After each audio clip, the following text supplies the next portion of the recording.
મળતી માહિતી મુજબ મતદારોનો આક્ષેપ છે કે તેમણે ભારતીય જનતા પાર્ટી અને ભારતીય રાષ્ટ્રીય કોંગ્રેસને મત આપ્યા હોવા છતાં મત આમ આદમી પાર્ટીના ઉમેદવારના ખાતામાં ગયા હોવાનું જણાઈ રહ્યું છે।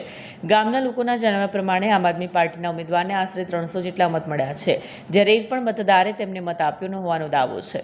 આ પરિસ્થિતિને લઈને ગ્રામજનોમાં શંકા અને સંતોષ વ્યાપ્યો છે। તેમણે ચૂંટણી પ્રક્રિયામાં પારદર્શિતા જળવાય તે માટે તાત્કાલિક તપાસ કરવાની અને ગોકળગઢ ગામના મતદાન મથકે ફરીથી મતદાન યોજવાની માંગ ઉઠાવી છે। ગામના આગેવાનો દ્વારા મીડિયા સમક્ષ રજૂઆત કરાઈ છે કે જો યોગ્ય કાર્યવાહી નહીં કરવામાં આવે તો ગામના લોકો આગામી ચૂંટણીમાં મતદાનનો બહિષ્કાર કરશે, સાથે સાથે આંદોલન, ધરણા જેવી પ્રવૃત્તિઓ પણ હાથ ધરશે।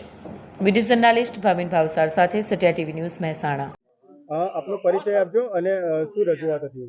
હું ગોકળગઢનો વતની છું। મારું નામ દશરથભાઈ નાથુભાઈ ચૌધરી છે।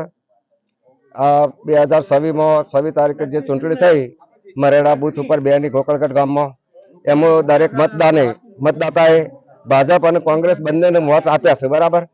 પણ ઈવીએમ મશીનમાં કોંગ્રેસમાં 3 જ બોલ્યા અને ભાજપમાં 2 જ, તો વોટમાં ગડબડી થઈ છે। આખા ગામને વોટ આપ્યા છે, તો આવું મશીન બતાવી ના કે આખા ગામના ભાજપમાં વોટ પડ્યા, કોંગ્રેસમાં પડ્યા, બરાબર। બેના બાકી કોઈ ઉમેદવારમાં વોટ પડ્યા નહીં, તો બધા વોટ આપમાં બતાવે, બરાબર।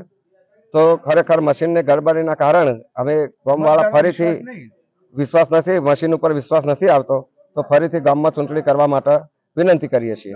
તમે પોતે ગામના વતની છો અને તમે મતદાર છો, તમે એવું ઈચ્છો છો કે મારું પસંદગીદાર ઉમેદવાર આવે, છતાં પણ તમારી પસંદગીદાર ઉમેદવાર નથી આવ્યો, એ બાબતે તમે જે વિરોધ કરો છો, આગામી શું તમારી રજૂઆત છે?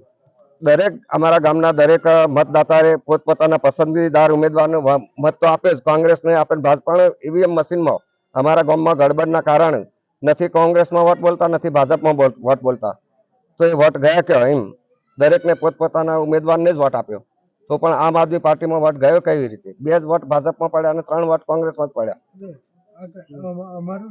તમે આગળની શું રજૂઆત કરશો? અમારી રજૂઆત છે કે આ ઈવીએમ મશીનની ગડબડ દૂર કરવામાં આવે અને ફરીથી અમારા ગામમાં ચૂંટણી કરવામાં આવે।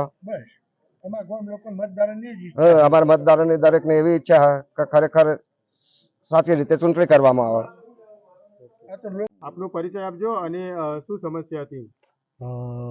વડોસણ 30 વડોસણ પંચાયત સીટના ઉમેદવાર તરીકે વર્ષાબેન ગલાબજી વોટ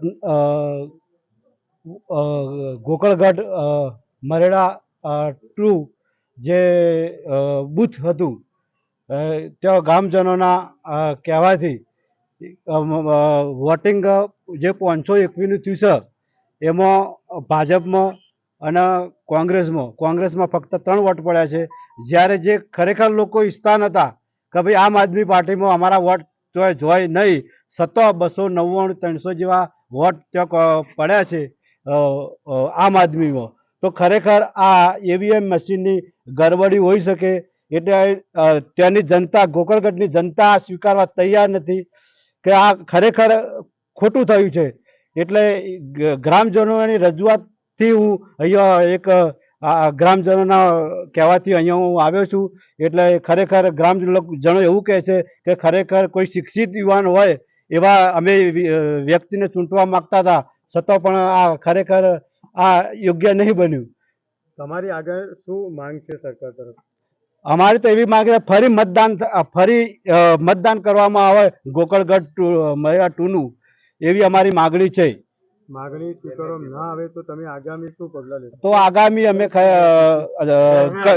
કલેક્ટર કચેરીએ જઈને ગ્રામજનો દ્વારા ધરણા કરીશું, આંદોલન પણ કરી શકીશું।